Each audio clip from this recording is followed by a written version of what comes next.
Kralj lako može postati sluga, sluga lako može postati kralj. Kako samo spokojno romori voda u kraljevskoj fontani. Kako opojno miriše vjetar na oleandre i ruže. Kako li su samo tanke niti od kojih se nadimaju i spuštaju bijeli kraljevski zastori. Ipak, palačom šeće princ kojemu je glava toliko puna briga da ništa oko sebe ne primjećuje. Misli na svog prijatelja, žonglera Ibisa. Ibis je nestao prije nekoliko dana i nigdje mu nema traga. Tražila ga je kraljevska straža, tražili su ga kraljevski psi, tražila ga je hramska proročica. Nitko ne zna kamo je iščeznuo. Princ Vača ne može zamisliti život bez Ibisa. Godinama se nije razdvajao od toga vrsnog zabavljača, cirkusera, majstora akrobatskih vještina, vedra i nasmijana kompanjona. Lovili su i jeli zajedno, hrvali se i utrkivali, potapali i jedan drugoga izvlačili iz virova. Ibis je bio Vačino utočište, Vača je bio Ibisovo utočište. Kako je onda mogao nestati? Vača je osjećao da se njegovu prijatelju dogodilo nešto nezamislivo. Nakon 4 neprospavane noći, nakon neuspješne kraljevske potrage, odjenuo je svoju najskromniju odjeću i krenuo tražiti prijatelja. Na vratima palače zaustavi ga majka. Znam kamo si krenuo i razumijem te, reče kraljica. I ja volim Ibisa. Zapamti samo jedno, sluga lako može postati kralj, a kralj lako može postati sluga. Ako kralj ništa ne zna, ubrzo će postati sluga. Ako sluga nešto izvrsno znade, postat će kralj. Što ti znaš? Što će ti pomoći da pronađeš Ibisa? Te riječi u isti mah zbuniše i razljutiše Vaču.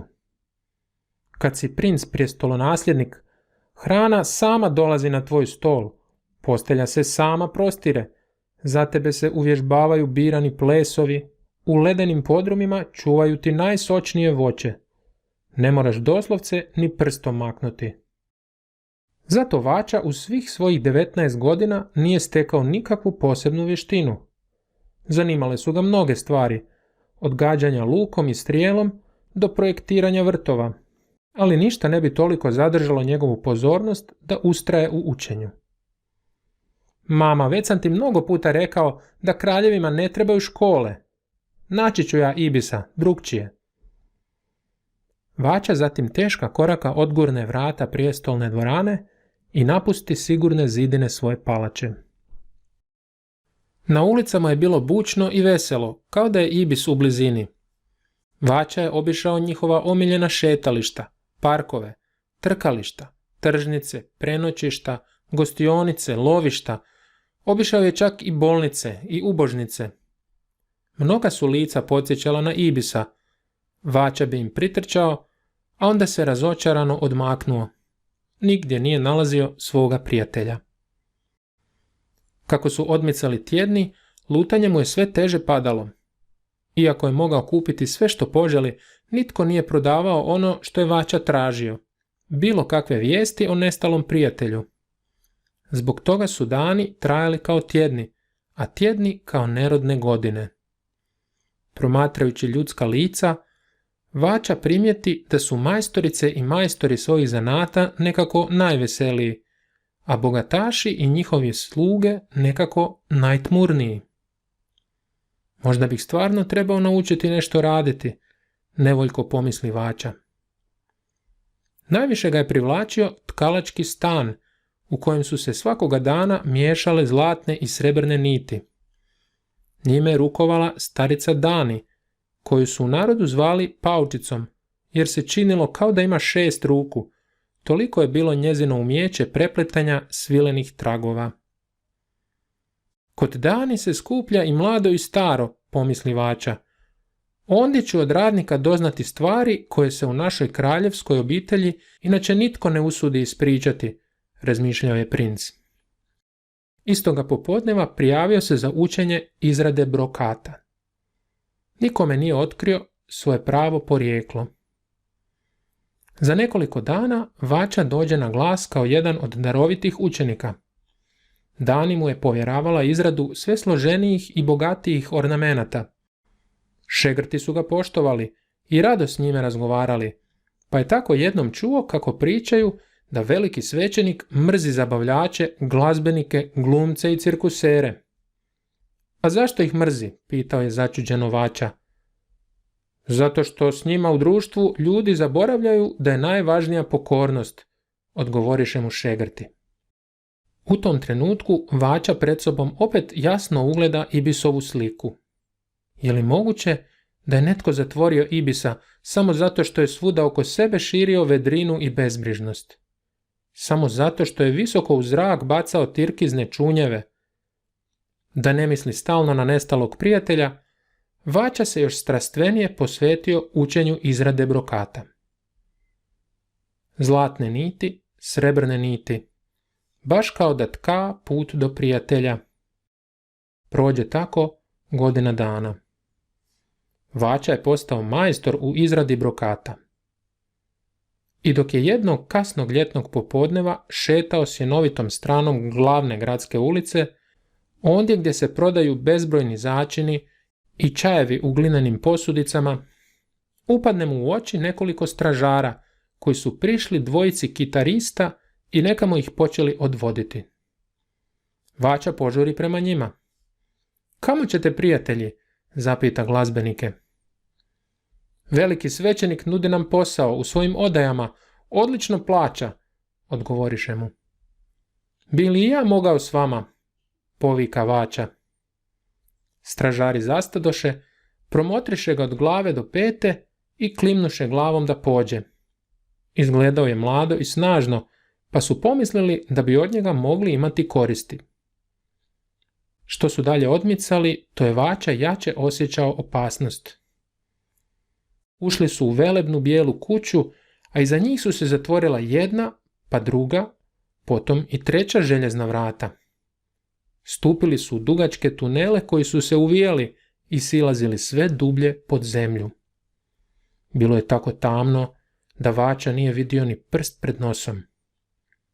A onda opet izbiše na svjetlo, na kojem Vača ugleda mnogo uskih ćelija i okovanih zatvorenika. Ovdje ćete raditi, promrmljaše stražari i gurnuše Vaču s onom dvojicom glazbenika u istu prostoriju. Našli su se ispred velikoga kamenoloma, vlasnik kojega je bio vrhovni svećenik. Ubit će me ako otkriju tko sam, pomisli Vača. A onda povika. Šteta da me tjerate razbijati ruke u kamenolomu. Više bih vam novca privrijedio kao izrađivač brokata. Stražari prasnuše u smijeh, ali ipak ispričaše vrhovnom svećeniku da su danas zarobili ludog mladića koji za sebe tvrdi kako zna tkati finu tkaninu, brokat. I svećenik brzo posla mladiću predivo, upozorivši ga da će umrijeti ako je lagao o svojoj vještini. U međuvremenu Vača je upoznao zatvorenike. Najprije doznao da nitko iz kamenoloma ne izlazi živ i da za taj posao ne postoji nikakva plaća. Doznao je i da straže s ulica skupljaju sve zabavljače, glumce i putujuće žonglere. Onda mu je jedan od zatvorenika ispričao da je u tom kamenolomu i Ibis. Toliko je iscrpljen od godine teškoga fizičkog rada da se prije nekoliko noći strašno razbolio. Trese ga groznica, leži na podu u posljednjoj ćeliji kamenoloma. Onamo stražari odvode bolesne. Vača je znao da ima malo vremena, želi li Ibisu spasiti život. Zbog toga je tkao kao nikad u životu. Sjetio se svega što ga je Dani naučila, posebno njezine strpljivosti i upornosti. Unio je u brokat svu svoju vještinu i svu svoju ljubav prema prijatelju, a napisao je i posebnu poruku.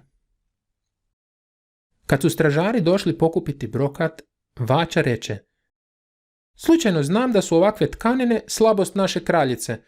Ona bi vam mogla ponuditi najbolju cijenu.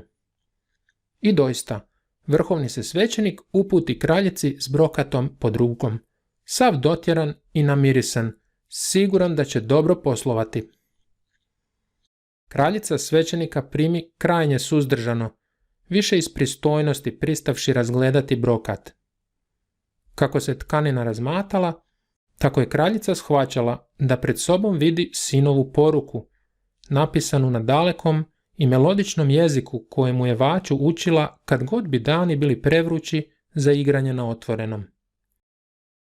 Pisalo je: ako kralj ništa ne zna, ubrzo će postati sluga. Ako sluga nešto izvrsno znade, postat će kralj. Majko, znam tajnu brokata, ali zarobljen sam u kamenolomu s Ibisom. Trebam tvoju pomoć, pročita u sebi kraljica. Divna tkanina, reče.